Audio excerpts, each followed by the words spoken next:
gentlemen, distinguished guests and panelists, all of you embody an extraordinary gathering representing industrial design, communication design, and architecture and interior design. It's a great honor and privilege for me to be part of this visionary and creative event today. It would have been wonderful to be with you in person, but unfortunately I have to be here in London, roughly 10,000 kilometers away from Taipei. I have to be here because of Nokia's senior leader event. We are just preparing ourselves for our largest global public showcase of this year, and that makes it impossible for me to be with you there in Taipei. In this speech I would like to share my experiences of governmental roles and in global business. And I have to say that there are a lot of similarities and differences. I'd like to start with analyzing a bit what these differences actually are. For the first, clock speed in business is different. We have to make decisions fast. We have to be able to enter the market fast with our products and services. And secondly, incentives and measuring of results is different in business compared with governmental roles. And finally, language is different. I don't mean that you are speaking Chinese or English or Finnish, but I mean that our vocabulary, our understanding of different concepts is different. That's why in my present role, when I'm responsible for governmental relations and responsibilities, I feel that I'm like an interpreter. I have to be able to explain for my company people what governmental people, what politicians mean when they explain their agendas and they set their own targets. And in the same way, I have to be able to explain to governmental people why global business is acting like it is acting, what are the purposes, what are the targets of a modern global business. But then there are some interesting similarities as well. Both in government and in business, long-term target setting and execution of those strategies, leadership is very critical. When looking at our common challenges, both in government and in business, I'd like to quote one, I understand, rather old Japanese proverb. It is saying, vision without execution is daydream, but execution without vision is nightmare. I think this is an excellent illustration where we are and what our challenges actually are. Now I'd like to move to the most exciting experience I have had during my life when looking at the mobile revolution from Nokia's perspective.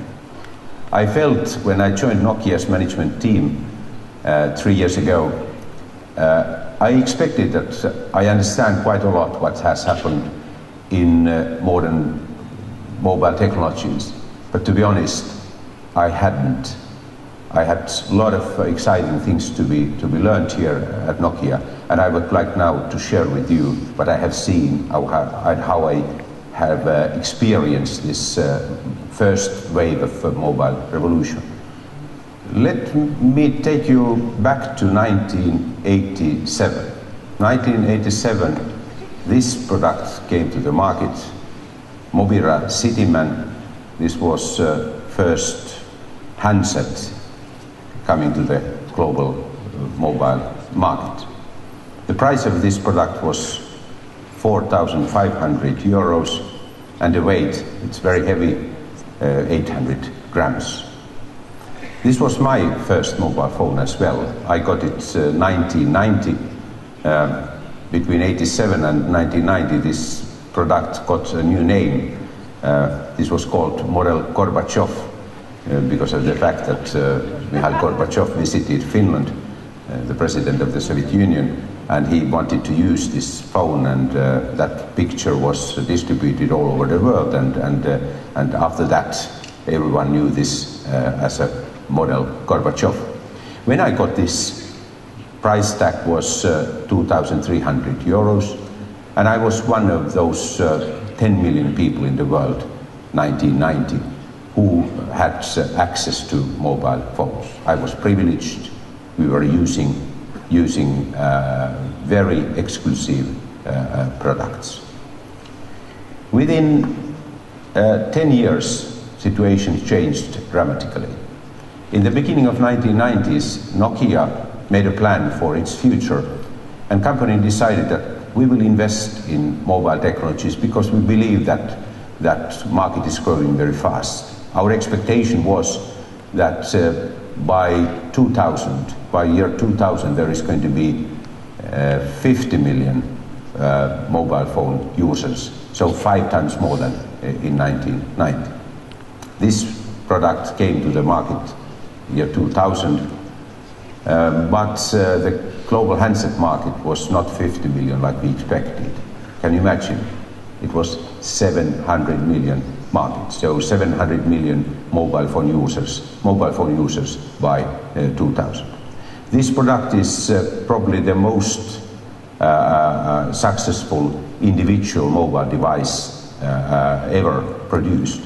The total volume was close to 130 million. And when you compare these two, you can see huge difference. You are designers, you can recognize that design is totally different. Between these models there were tens, maybe hundreds of other models, but this happened within 13 years.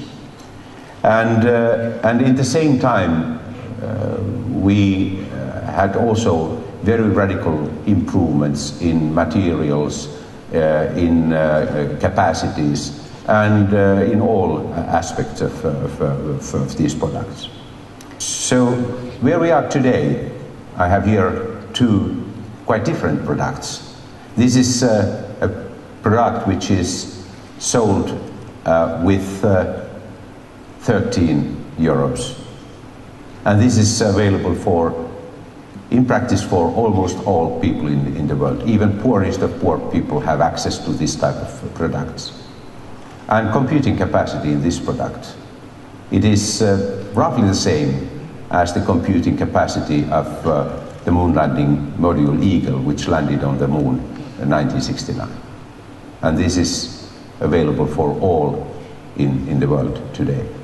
And this is a 9 flagship product of Nokia which came to the market recently. And this is like a mobile computer. This is making it possible for people to create a lot of things through mobile technologies. This story between these two is a design story, as I said. But it is also a great business story for other companies than Nokia as well. But then it is very important to recognize that this is also very good environmental and social story.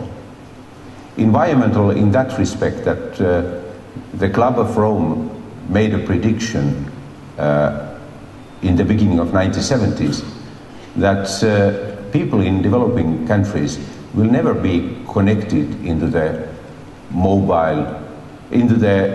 global telecommunication networks. And they explained that lack of copper is the main reason for that. But the fact is that thanks to this new technology, developing countries were able to leapfrog. They were able to take into the use the most modern technologies, and in that way to bypass one major investment. Secondly, this is a good environmental story also because of the materials. These materials are recyclable today, and we are, in that respect, we are promoting, with these technologies, we are promoting sustainability. Why the Nordic countries have been good in mobile technologies and mobile business? I was asked to speak about the experiences of Nordic countries especially. I think there are several reasons for that. First reason is our investment in education. All the Nordic countries have been relying on the power of education. Secondly, we have invested heavily in research and development. Finland, for example, decided that we will double our investment in R&D in 1980s, and that happened, and that strongly supported mobile and ICT development in our country. And thirdly, we were able to create and design the best global business environment for mobile technologies in Northern Europe, or Europe as a whole. We had common standard, GSM, which was adopted in 1987. We had access to the market. And in that sense, Europe was, and especially Northern Europe, was, let's say, leading region in the world. But now, in recent years, situation has changed. Let's say the second wave of mobile revolution has not been driven by devices and hardware like the first one, but differentiators are now much more in software and in digital content. And the fact is that today the US companies and the US market has taken a role as a leading market for mobile technologies. And that is a challenge for Europe, which is divided into 27 markets as far as digital content is concerned. And that is a major obstacle in Europe to create global competitiveness. Ladies and gentlemen, this is an exciting story. I think this is the greatest technological revolution we have ever experienced in the history of mankind. And that has happened within quarter of a century. But like Americans are saying, you ain't seen nothing yet. I believe that this is only the beginning of the story. Now we have all these devices, all these technological tools. We have a lot of services based on entertainment and social media, which is very good. We have reached a lot. But I believe that there is a lot of potential for expansion of mobile technologies, and we need your support, designers' support for that expansion. And with that expansion, I mean especially opportunities in financial services or in education and healthcare. When we are integrating these type of services into the mobile business and using mobile technologies for those areas, I believe that we can reduce costs, we can create a lot of efficiency, we can as well create economic growth, which is very critical target now everywhere in the world, both in developed and developing countries. But how to do that? How to move to the, let's say, to the next level? I'd like to return back to my opening statement. I spoke about vision and execution. I think it's a question of vision, how to create that type of vision that we can move on to the higher level of value add curve. But then we need also capacity for systemic changes. Because of the fact that most of our challenges today are systemic. If you look at energy sector, energy requirements, if you look at environmental problems, global environmental problems, or healthcare challenges, educational challenges, security risks, everything is systemic. What do I mean with this systemic requirement? I mean that we have to be able to, for the first, we have to be able to remove silos. A big problem both in private and public sector is the fact that decisions are made in silos.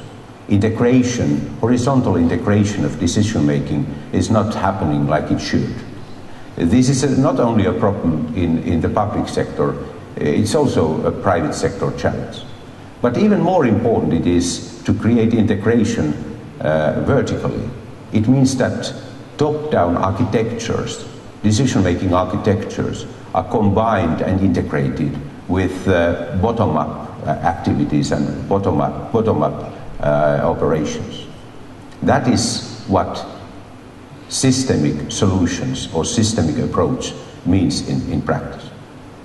And I believe that this is a great challenge, but in the same time, great opportunity for designers, because this is a challenge for design in the same way as traditional design has been sometimes a challenge for industrial production. Ladies and gentlemen, what are the main areas where we can create that kind of systemic improvement or even radical reforms, systemic reforms? First thing I have in my mind is education. I went to school exactly 50 years ago. In 1961, the school actually looked roughly the same as it looks today. There has been a lot of improvements for sure, but it's still, in my opinion, schools are still analog. Even here in Finland, in a country which is ranked very high in elementary education, #1 or #2 in the world. But the fact is that still our schools are analog, in spite of the fact that the world is digital. And that's a change we urgently need in our schools is not possible to be made only by putting more and more technologies into the schools. It's not a right kind of solution. We have to be able to change the whole learning and teaching environment at schools, and in that way to integrate new technologies into the school system. That is one of our challenges, and I really hope that you as designers start to think, what is the right kind of school? What is the right kind of school structure we should have? And how to integrate technological tools, revolutionary technology tools, much better in our educational system. And challenges are huge, they are enormous, everywhere in the world, not only in the developing countries where demographies are creating a lot of challenges, number of students and children urgently needing education is growing very fast. But it is a big challenge in developed world as well. We have a lot of dropouts. I believe that many of those dropouts can be returned back to school if we are able to use modern technological tools much better than what we are doing today. Second example is very close to my heart. It is healthcare. Why it is so difficult to take into the use ICT applications and to create electronic patient records or to take into the use electronic prescription. Again, technology is there. This is not a technological problem. The main problem is how to create such kind of that type of processes, how to create that kind of organizational structures which will make it possible that we can take maximum benefit from technological tools. There is huge potential again. We can improve the quality of services. We can make work in hospitals more exciting and easier if we are able to take into the use these tools. Again, a challenge for you, how to create new type of hospitals, how to change the whole understanding and mindset of healthcare. And I think it is design challenge. And when looking at this challenge from company perspective, we cannot solve this problem without governments. We have to be able to collaborate with governments, and we need new type of partnerships for that as well. So this is also critical ecosystem requirement. How success is going to be created? How to create successful companies, successful nations? How to solve all these problems in the most efficient way we are facing today? I was very impressed when I read Michael Gladwell's book called Outliers. When reading that book, I wrote down key findings of that book. And finally, I had a list of 5 criteria how success is created. What are the keys for success for an individual, for a local community, for governments or nations, or individual companies as well. And that list is very short, 5 titles. Revolutionary technology, right timing, right talents, right kind of ecosystem, and finally risk-taking capacity.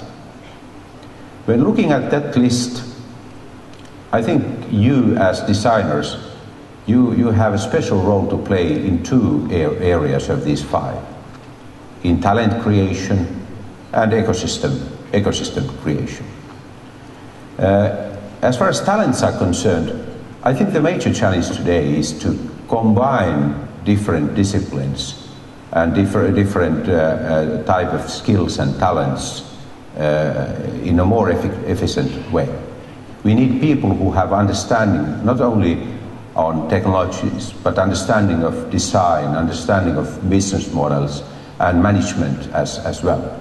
So we need multidisciplinary talents. Our universities are too much siloed as well, and we have to break these silos and to create new kind of talent pools. Design can play a critical role in that. I'd like to say, without modern design, we cannot do that. Secondly, you can have a major role to play in ecosystem creation. And as I told, ecosystem is not anymore only business-driven or business-specific issue or technology sector-based issue.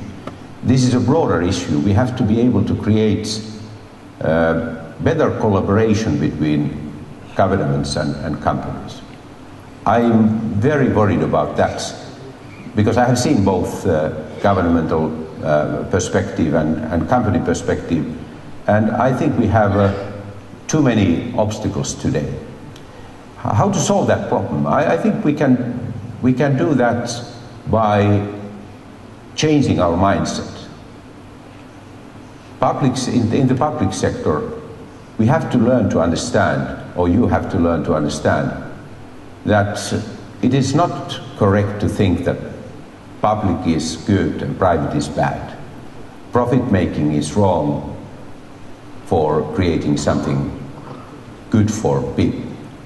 In opposite, profit making can be an asset when we are solving our problems, and we need those skills, talents and resources which are available in smaller and bigger companies, local and global companies.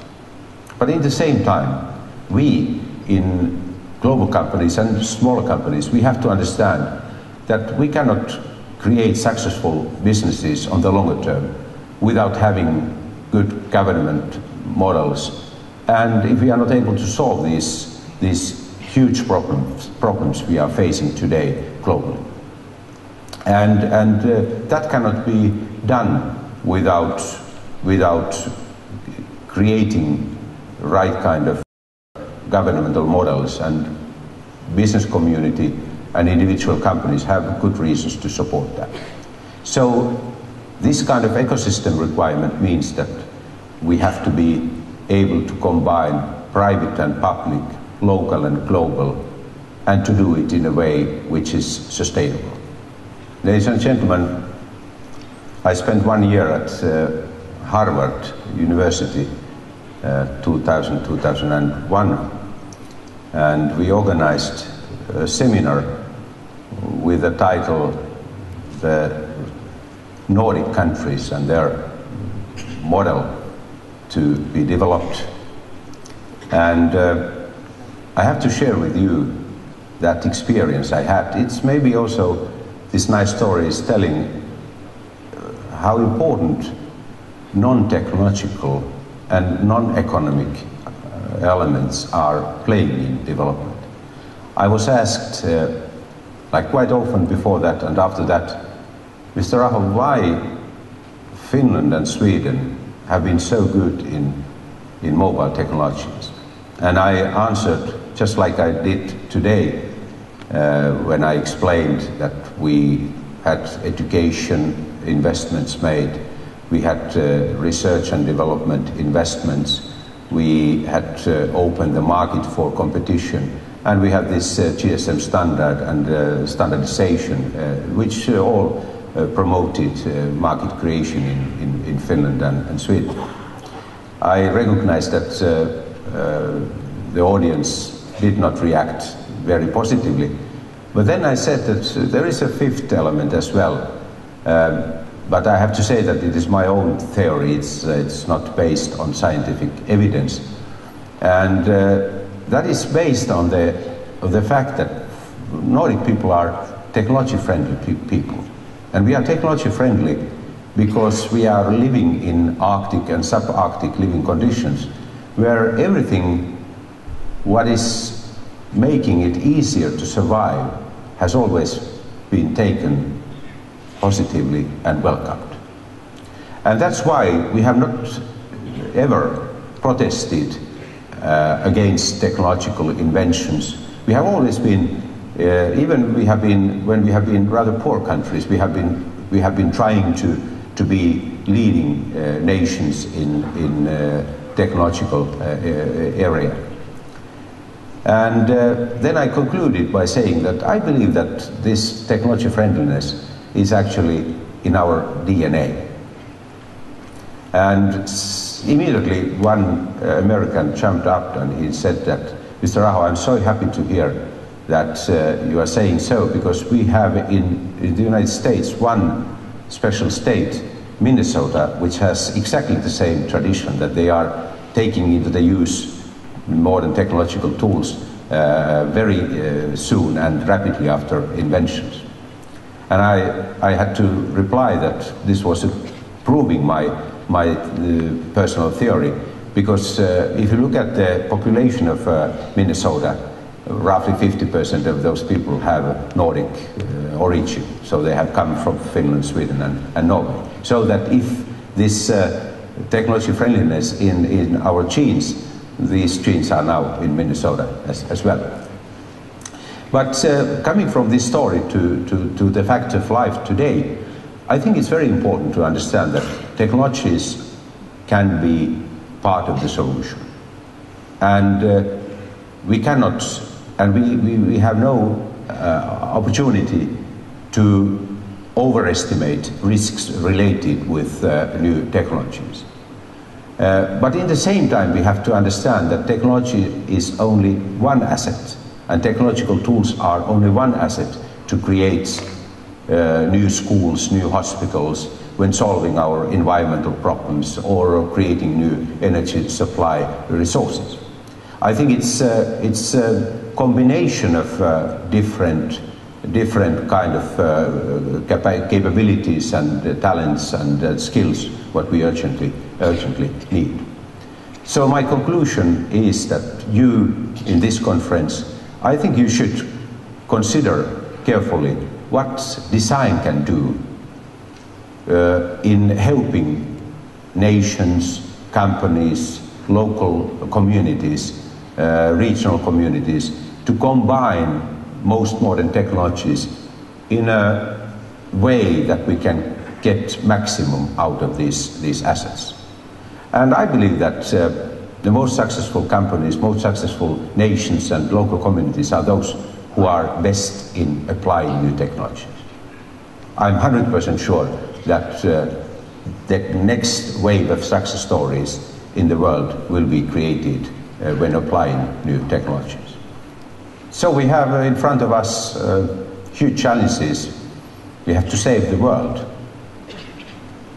And we can save the world with new innovations. And technologies provide us great tools to innovate. When trying to understand this challenge, I think it's important to understand what innovation actually means. Quite often we are understanding that innovation is investment in research and development. It's like about creation of knowledge base. That is not the right interpretation. Actually, the critical thing in innovation is that we can apply technologies and we apply research and technology results. Somebody has said that R&D is transforming money to knowledge, and innovation is transforming knowledge to money. And when keeping this in mind, I believe that we can create sufficient environment for innovation. Secondly, it's important to understand that technology is critical when creating new schools, modern hospitals or modern healthcare system, when solving our energy problems, when improving our environment and saving the world. Everywhere technology is needed, but without other ingredients, it is only an extra cost. And we have a lot of experiences where we have put technologies on the top of traditional structures and we have not got any improvements, only extra costs. That's why you, as designers, are in a critical role. Your objective is to create those new type of organizations, new type of visionary models of operate, which are making it possible that we can take maximum out of technological investments. And I hope that during these days you are going to speak also about what kind of future schools will look like, what kind of hospitals and healthcare we need, and so on. So to meet these new challenges for design, in addition to those traditional challenges, how to create wonderful things and wonderful architecture and beautiful design for products for the consumers. I'd like to summarize everything what I have said by quoting Steve Jobs. He analyzed the role of technology in a very nice and let's say impressive way recently. Steve Jobs said that technology alone is not enough. It's technology married with liberal arts, married with the humanities, that yields us the result that makes our heart sing. That is exactly correct. In that kind of way we can create new world and better world, and I hope that this message will inspire you during these days in Taipei. Thank you so much for being able to join you through this video, and I hope for your Congress all the success.